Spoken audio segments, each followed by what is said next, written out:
अब इसका क्लासिफिकेशन अपन second number पर देख रहे हैं। Classification of colloids on the basis of interaction between dispersed phase and dispersion medium। अब ये जो अपन क्लासिफिकेशन देखने जा रहे हैं, ये क्लासिफिकेशन डिस्पर्स्ड फेज और डिस्पर्शन मीडियम के बीच के इंटरेक्शन पर बेस्ड है। यानी डिस्पर्स्ड फेज में और डिस्पर्शन मीडियम में किस तरह का इंटरेक्शन होगा, अट्रैक्शन होगा, उसके ऊपर अपन इसको यहां क्लासिफिकेशन को देखने जा रहे हैं। और इसके अकॉर्डिंग अपन जो है इनको दो कैटेगरी में डिवाइड करते हैं, लायोफिलिक एंड लायोफोबिक। कोलाइड्स को हम दो कैटेगरी में इंटरेक्शन की बेसिस पर क्लासिफाई कर रहे हैं, लायोफिलिक एंड लायोफोबिक। देखिए, फिलिक का मतलब होता है जहां अट्रैक्शन हो। फिलिक वर्ड का मीनिंग है अट्रैक्शन। फोबिक का मतलब होता है रिपल्शन या less attraction.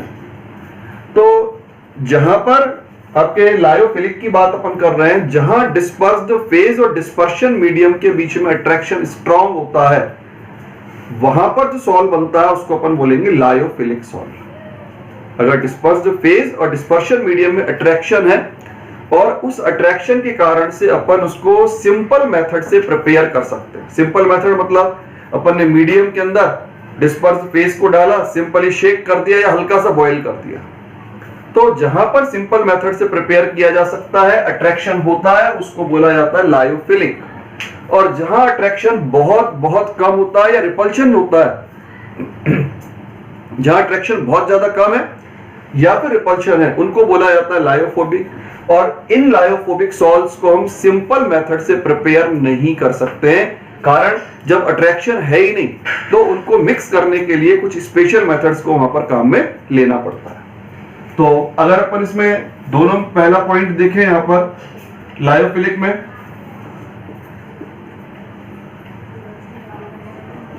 Attraction forces are found between dispersed phase and medium। अब यहां तो अट्रैक्शन होता है, इसमें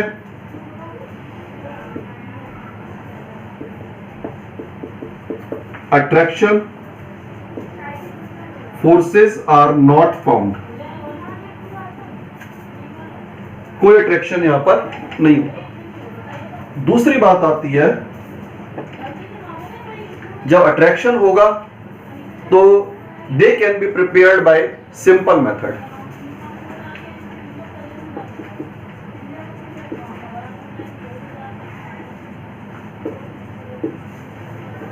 bye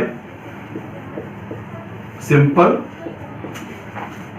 methods, by simply shaking और बॉइलिंग, यानी सिंपल मेथड से इनको प्रिपेयर किया जा सकता है। अब जब अट्रैक्शन नहीं है तो अट्रैक्शन ना होने का मतलब सिंपल मेथड से इनको प्रिपेयर नहीं किया जा सकता, can not be prepared by simple method. फिर they are reversible in nature.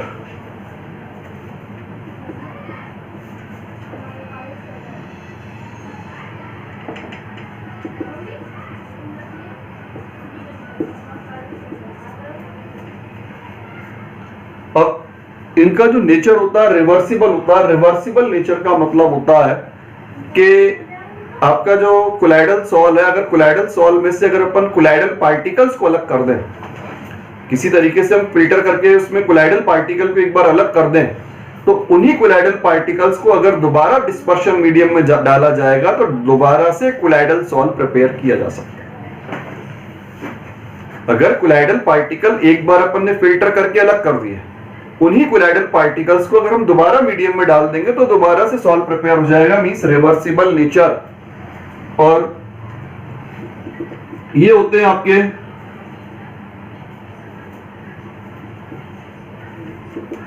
Irreversible nature.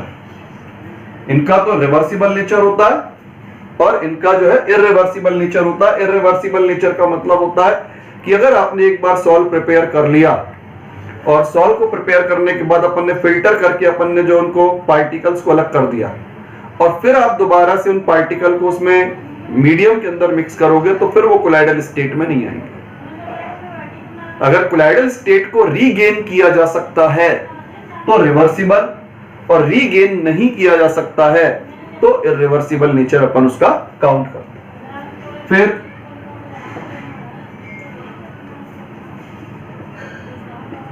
They are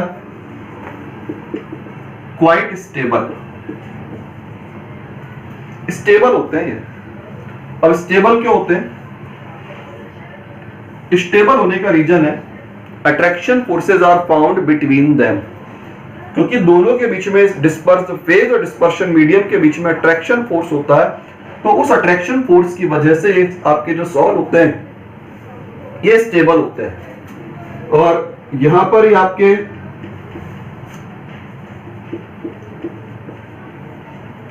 less stable होते हैं, यानी स्टेबिलिटी इनकी काफी कम होती है।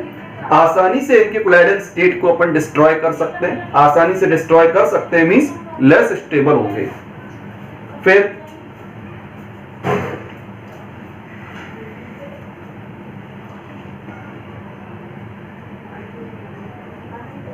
they are precipitated by large amount of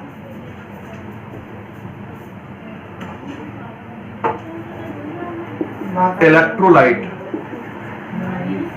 देखिए अगर अपन सॉल्ट के अंदर जो है स्मॉल अमाउंट में इलेक्ट्रोलाइट मिलाएंगे तो फर्क नहीं पड़ता।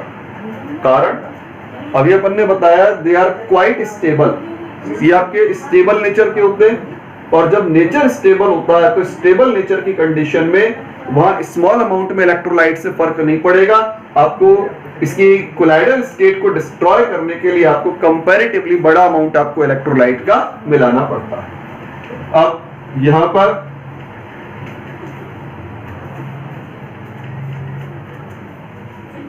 दे are precipitated by small amount of electrolyte. मैंने बताया स्टेबल है तो ज्यादा अमाउंट चाहिए, लेस स्टेबल है तो कम अमाउंट चाहिए। फिर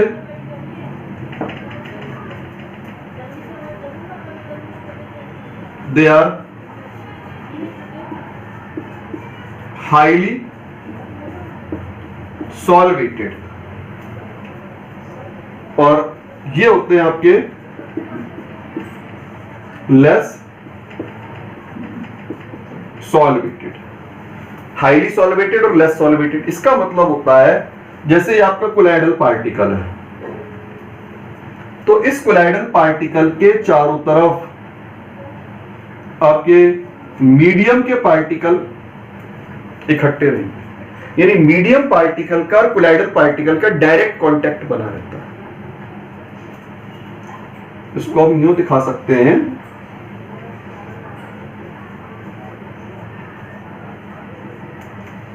ये तो कोलाइडल पार्टिकल हो गया और ये मीडियम पार्टिकल, यानी दोनों डायरेक्ट कांटेक्ट में आते हैं। लेस सॉल्वेटेड वाले में क्या होता है, ये कोलाइडल पार्टिकल है। अच्छा, इसमें अभी इसके बारे में बात करेंगे।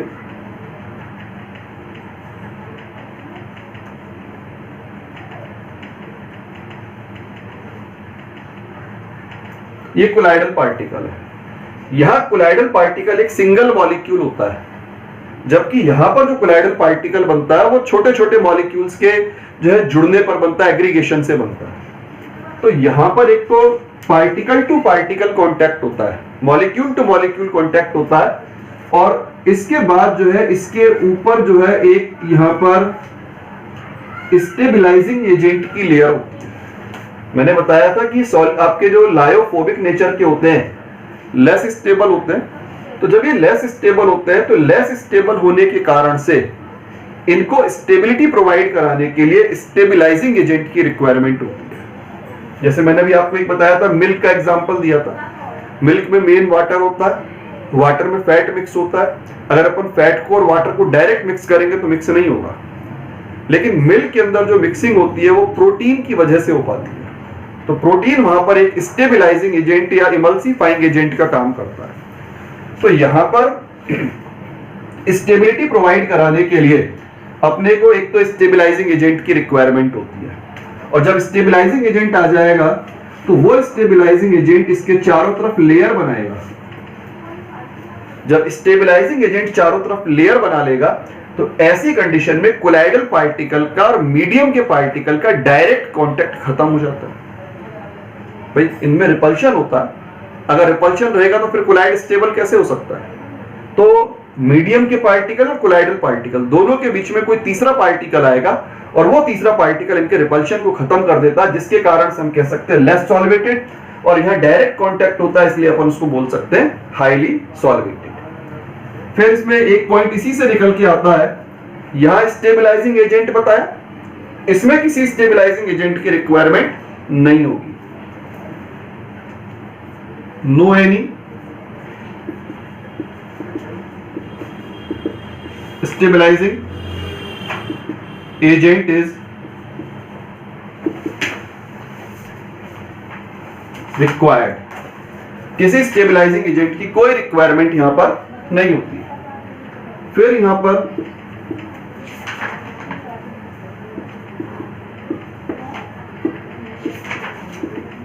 Stabilising agent is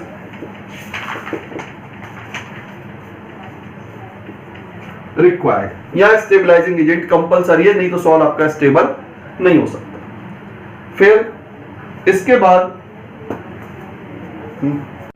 next point आता है इसका,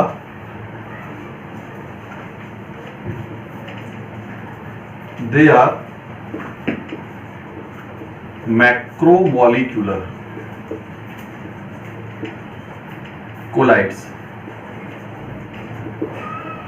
मैक्रोमोलिक्यूलर कोलाइड का मतलब होता है जहां पर सिंगल मॉलिक्यूल का साइज 1 नैनोमीटर टू 1000 नैनोमीटर, जहां पर अकेला मॉलिक्यूल जो है वो कोलाइडल रेंज में आ जाए उसको अपन बोलते हैं मैक्रोमोलिक्यूलर। और यहां पर जो है आपका they are multi molecular. Multi molecular का मतलब होता है जहां सिंगल पार्टिकल, सिंगल एटम या सिंगल मॉलिक्यूल उसका साइज जो है वो लेस देन 1 नैनोमीटर है, लेकिन अगर ऐसे पार्टिकल्स का एग्रीगेशन हो जाए, ग्रुपिंग हो जाए, तो ग्रुपिंग होने के बाद जो है साइज काफी बड़ा हो जाता है।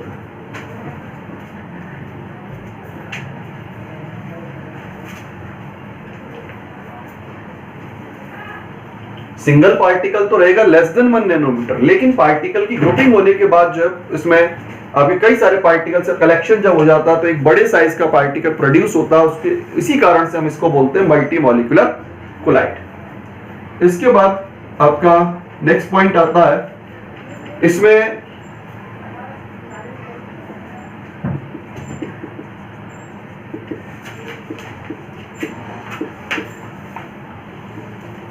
सरफेस टेंशन जो होती है वो डिक्रीज होती है। जो मीडियम होता है, मीडियम की सरफेस टेंशन डिस्पर्स्ड फेज को मिलाने के बाद क्या होगी? डिक्रीज होगी। एक्चुअली सरफेस टेंशन जो होती है लिक्विड पार्टिकल के मॉलिक्यूल्स के अट्रैक्शन के कारण होती है, लेकिन अगर लिक्विड पार्टिकल के बीच में कोई दूसरा मॉलिक्यूल आ जाएगा तो लिक्विड लिक्विड पार्टिकल का जो डिस्टेंस होगा वो बढ़ेगा, अट्रैक्शन कम हो जाएगा। अट्रैक्शन कम होने का मतलब है सरफेस टेंशन में कमी आएगी। इसमें यहां पर जो है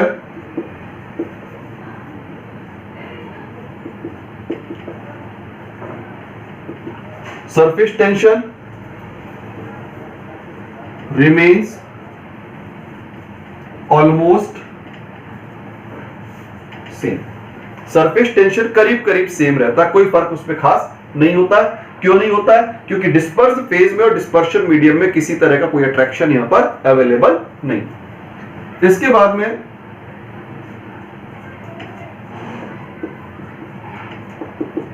विस्कोसिटी इंक्रीजेस। विस्कोसिटी क्या होगी? इसमें इंक्रीज होगी। और इधर पे जो है विस्कोसिटी डिक्रीजेस या विस्कोसिटी कम होती है। सॉल्यूशन क्योंकि डिक्रीजेस क्या, रिमेन्स ऑलमोस्ट सेम। यहां पर सॉल्यूशन क्या होगा? थिक हो जाएगा, क्योंकि दोनों में अट्रैक्शन होता है। डिस्पर्स फेज में और डिस्पर्शन मीडियम में अट्रैक्शन होता है, तो अट्रैक्शन होने की वजह से सॉल्यूशन की थिकनेस बढ़ जाती है, सॉल्यूशन थिक हो जाता है और विस्कोसिटी इंक्रीज होती है। लेकिन यहां पर क्योंकि अट्रैक्शन नहीं है पार्टिकल्स में, तो इसके कारण से विस्कोसिटी जो होती है वो ऑलमोस्ट सेम बनी रहती है। फिर इसके बाद में नेक्स्ट पॉइंट आता है इसका, अब जैसे टिंडल इफेक्ट देखा जाए। टिंडल इफेक्ट मैंने आपको बताया था कि कमरे में लाइट आती है तो लाइट का पाथ इल्यूमिनेट होता है, उसको अपन बोलते हैं टिंडल इफेक्ट। तो यहां पर टिंडल इफेक्ट होता तो है बट क्लियर नहीं होता।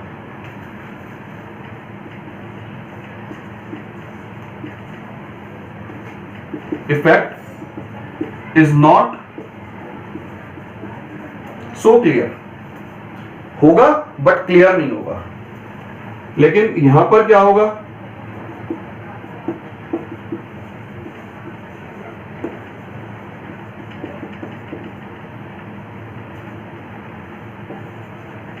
क्लियर। इसमें टिंडल इफेक्ट आपका क्लियर होगा। एक और इसका अपन डिफरेंस देख सकते हैं चार्ज का। इसमें पार्टिकल्स पर चार्ज जनरली अवेलेबल नहीं होता। Charge is not found on the particles। फिर इसमें क्या होगा?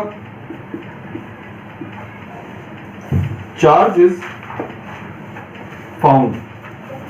जब चार्ज नहीं होता है तो पार्टिकल इलेक्ट्रोड लगाने पर कहीं भी मूव नहीं करेगा, ना तो कैथोड की साइड जाएगा ना एनोड की साइड जाएगा।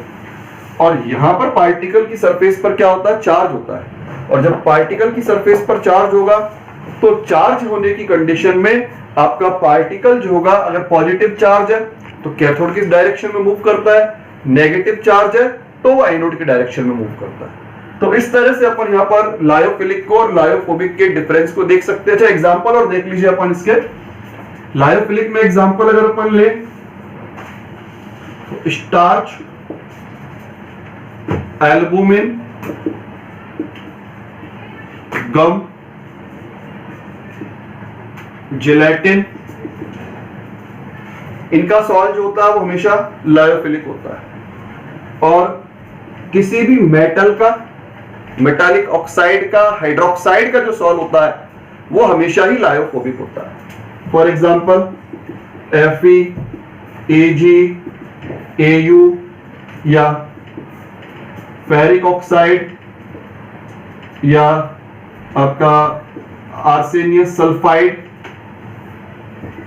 एक्सेट्रा। मेटल का salt, metallic oxide, metallic hydroxide या मेटालिक सल्फाइड, इनके सॉल्ट जो होंगे वो हमेशा ही क्या होंगे? लायोफोबिक नेचर के। सल्फर का सॉल्ट भी लायोफोबिक होता है, फास्फोरस का सॉल्ट भी लायोफोबिक होता है। तो इस तरह से इनके बहुत सारे एग्जांपल जो है नेचर में मिलते हैं। Hello friends, welcome in chemical दुनिया। आज का जो हमारा वीडियो है उसमें हम क्लासिफिकेशन को आगे बढ़ा रहे हैं। अपन कोलाइड्स का क्लासिफिकेशन पढ़ रहे थे, तो आज अपन जो कोलाइड का क्लासिफिकेशन है वो पार्टिकल के बेस के ऊपर अपन उसको देखने जा रहे हैं। तो आज का टॉपिक है classification of collides on the basis of nature of particles. Particles के नेचर के अकॉर्डिंग अपन जो है यहां पर इस क्लासिफिकेशन को देखने जा रहे हैं। अब जरा देखें इसको। पार्टिकल्स के नेचर के अकॉर्डिंग अपना जो कोलाइड होता है वो तीन तरह का होता है। एक होता है मैक्रो मॉलिक्यूलर, दूसरा होता है मल्टी मॉलिक्यूलर, और थर्ड है आपका एसोसिएटेड कोलाइड्स और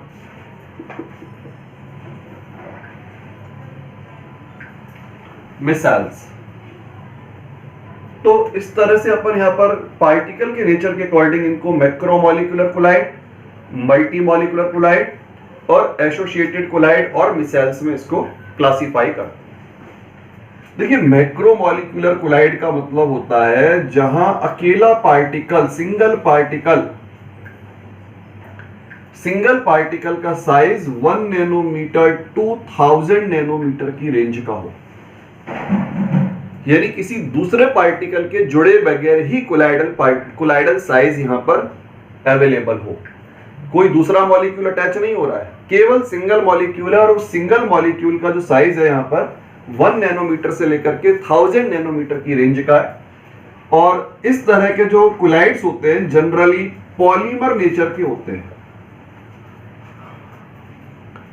जो मैक्रोमोलिकुलर कोलाइड्स होते हैं जनरली इसमें पॉलीमर्स के एग्जांपल आते हैं। पॉलीमर आपका दोनों तरह का हो सकता है, नेचुरल पॉलीमर भी हो सकता है और सिंथेटिक पॉलीमर भी हो सकता है। एग्जांपल की बात करें जैसे अपन यहां पर, तो आपका स्टार्च, जेलेटिन, गम, प्रोटीन, ये सब नेचुरल हो गया। फिर सिंथेटिक की बात करें अपन, जैसे आपका नायलॉन, पॉलिएस्टर। तो इस तरह से यहां पर आपके जो भी एग्जांपल आएंगे वो सब पॉलीमर बेस्ड एग्जांपल होंगे। तो मैक्रोमोलिकुलर कोलाइड में सिंगल मॉलिक्यूल, साइज उसका जो होगा वो 1 नैनोमीटर टू 1000 नैनोमीटर की रेंज का होगा। पॉलीमर नेचर के कंपाउंड होते हैं और इसमें आपके नेचुरल पॉलीमर्स और सिंथेटिक पॉलीमर्स, दोनों तरह के पॉलीमर्स जो होते हैं वो यहां पर लिए जा सकते हैं। फिर सेकंड आता है मल्टी मॉलिक्यूलर कोलाइड। अगर हम मल्टी मॉलिक्यूलर कोलाइड की बात करें तो यहां पर जो सिंगल मॉलिक्यूल है वो सिंगल मॉलिक्यूल उसका साइज लेस देन 1 नैनोमीटर होता है। 1 नैनोमीटर से छोटा होने का मतलब हुआ कि यहां पार्टिकल, अकेला पार्टिकल कोलाइडल साइज का नहीं है। तो जब अकेला पार्टिकल कोलाइडल साइज का नहीं होगा तो ऐसी केस में ऐसे बहुत सारे पार्टिकल्स एक दूसरे से अटैच होते हैं।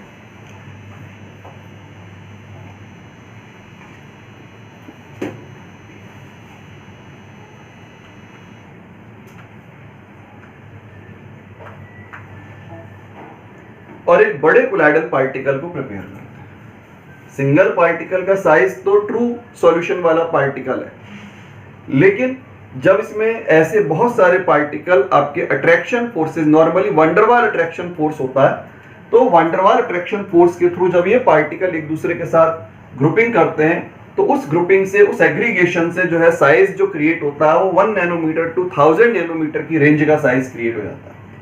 और इस तरह बहुत सारे पार्टिकल के अटैचमेंट से जब कोलाइडल पार्टिकल बनता है तो इस वजह से हमने इसको नाम दिया है मल्टी मॉलिक्यूलर कोलाइड। अब जैसे आपका सल्फर है, फास्फोरस है, आर्सेनिक है, आपका मेटल का ऑक्साइड है, हाइड्रोक्साइड है, इस तरह के जितने भी आपके एग्जाम्पल होंगे, sulphur, phosphorus, sulphide, hydroxide, oxide, ये सारे के सारे एग्जाम्पल जो है इसके अंदर आते हैं। अच्छा, एक फर्क और भी होता है, ये आपके इस तरह के जो पॉलीमर नेचर वाले जो कंपाउंड होते हैं इनकी स्टेबिलिटी कंपैरेटिवली ज्यादा होती है। मैक्रोमोलिकुलर कोलाइड्स की स्टेबिलिटी कंपैरेटिवली ज्यादा होती है और मल्टीमोलिकुलर कोलाइड्स होते हैं आपके कंपैरेटिवली लेस स्टेबल होते हैं और इनको स्टेबल बनाने के लिए अपन को स्टेबलाइजिंग एजेंट को मिक्स करना पड़ता है। या अपन इसको यो भी कह सकते हैं कि ये लायोफिलिक नेचर के होते हैं और ये लायोफोबिक नेचर के होते हैं। अब इसके बाद थर्ड केस आता है यहां पर एसोसिएटेड कोलाइड्स या मिसेल्स। देखिए एसोसिएटेड कोलाइड या जो मिसेल होता है ये एक्चुअल में मल्टी मॉलिक्यूलर जैसा ही होता है। इसमें क्या होता है, जब तक अपना जो मटेरियल है इसके अंदर दो एग्जांपल्स कॉमन है।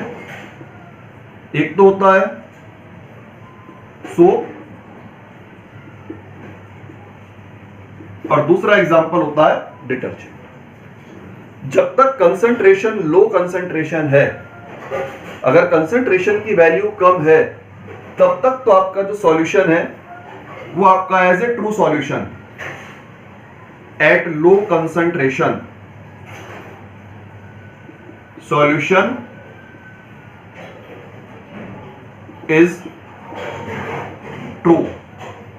लेकिन जब हम इसका कंसंट्रेशन इंक्रीज करते हैं तो एक डेफिनेट कंसंट्रेशन पर आकर के जो पार्टिकल्स होते हैं ट्रू सॉल्यूशन वाले पार्टिकल्स होते हैं, वो ट्रू सॉल्यूशन के पार्टिकल एक दूसरे के साथ ग्रुपिंग करना स्टार्ट कर देते हैं। यहां पर जब तक कंसंट्रेशन लो कंसंट्रेशन रहता है तब तक कोई ग्रुपिंग नहीं होगी, तब तक आपका सॉल्यूशन जो है like a true solution behave करेगा और एक सिंपल इलेक्ट्रोलाइट का सॉल्यूशन का बिहेव करता है। सिंपल इलेक्ट्रोलाइट का बिहेव करेगा। लेकिन जैसे जैसे हम कंसंट्रेशन को इंक्रीज करते हैं तो एक डेफिनेट कंसंट्रेशन पर आकर के आपके जो इसमें इलेक्ट्रोलाइट के जो आयंस होते हैं उनके अंदर ग्रुपिंग चालू हो जाती है और उस ग्रुपिंग के बाद उनका जो साइज होता है वो आपका कोलाइडल रेंज के अंदर आ जाता है। और जिस डेफिनेट कंसंट्रेशन पर ये मिसेल फॉर्मेशन होता है उसके लिए अपन एक नाम देते हैं क्रिटिकल मिसेलाइजेशन कंसंट्रेशन, CMC। लो कंसंट्रेशन पर कोई मिसेल फॉर्मेशन नहीं होगा, कोई कोलाइडल पार्टिकल नहीं होगा, as a true solution behave.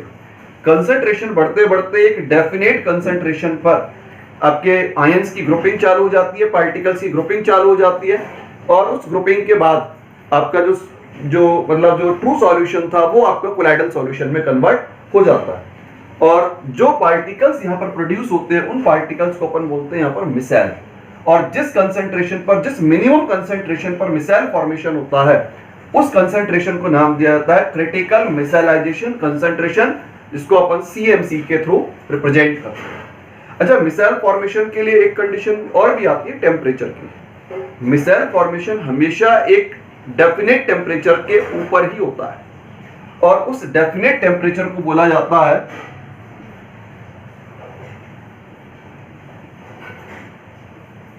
Craft temperature,